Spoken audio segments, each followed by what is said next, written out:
विकासाचाही फरक पडतो. जर तुम्हाला योग्य व्यक्ती निवडून आणायचा असेल तर प्रत्येक नागरिकाने मतदान केलेच पाहिजे. अहो काकू, मतदान हा आपला हक्क आहे, आपण याला बजावलंच पाहिजे. अहो काकू, डॉक्टर बाबासाहेब आंबेडकर यांच्या प्रयत्नांमुळे आपल्याला हा अधिकार मिळाला आहे, म्हणून प्रत्येकाने मतदान केलेच पाहिजे. हो समजलं आम्हाला. पण एक सांगा मोठ्यांनो, मतदान कोण करू शकते? आम्ही तर पहिले गरीब अनाडी माणसं, आम्हाला तर काहीही समजत नाही. आदित्य म्हणजे आदित्यच आहे बाबा. अहो काकू, आम्ही सांगतो कोण कोण मतदान करू शकतो. आतापर्यंत छान केलं शेवटच्या याच्यामध्ये. अहो काकू, भारताचे नागरिक असलेले कोणतेही व्यक्ती मतदान करू शकतो.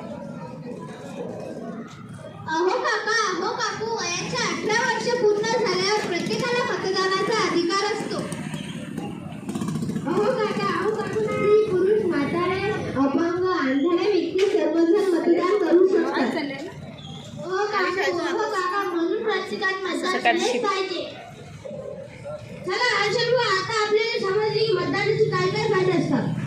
आधार कार्ड मतदान का आणलं सोबत? हा आणलं. त्या मतदान करायला जाऊ मग. बाई सगू, या लेकरांना आहे की नाही चांगलं समजून सांगितलं आपल्याला.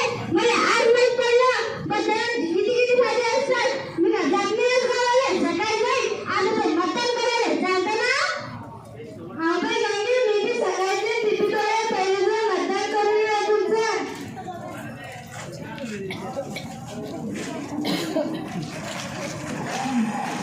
अरे